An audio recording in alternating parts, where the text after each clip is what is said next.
আসসালামু আলাইকুম। ঈদের ছুটি মানে কি শুধু খেলা আর ঘোরাঘুরি? পড়াশোনা থেকে সম্পূর্ণ বিচ্ছিন্ন হয়ে গেলে কি হবে? আজকে বলবো বাচ্চারা কিভাবে মজার ছলে পড়াশোনাও চালিয়ে যেতে পারে ছুটির মাঝেও।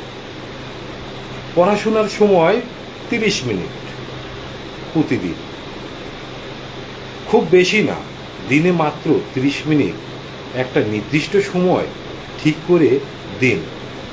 সেটা হতে পারে গল্পের বই পড়া, ছোট বিজ্ঞান প্রজেক্ট বা ইসলামিক কুইজ। গেমের মাধ্যমে শেখা,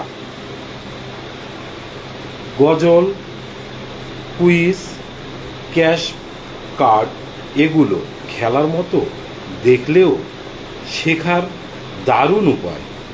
খেলতে খেলতেই গণিত বা শব্দ শেখা যায়। ছুটির ডায়েরি রাখা, ছুটিতে ডায়েরি রাখতে হবে, কারণ বাচ্চাকে উৎসাহ দিন। প্রতিদিন কি করলে, কোথায় গেল, কি শিখলো তা লিখে রাখতে। এতে লিখন ক্ষমতা ও স্মৃতিশক্তি দুইই বাড়ে। এরপরে আমরা ইসলামিক গল্প বা দোয়া শোনাই।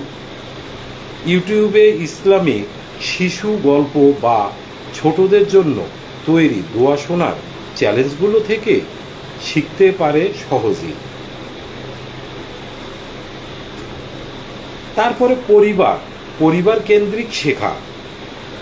এটি হচ্ছে পরিবারের সঙ্গে বসে ইসলামিক ঘটনা, হাদিস বা ছোট একটা কবিতা শেখানো। এগুলো ছুটি কাটানোর সুন্দর ও শিক্ষণীয় উপায়। তারপরে আমরা কি করব?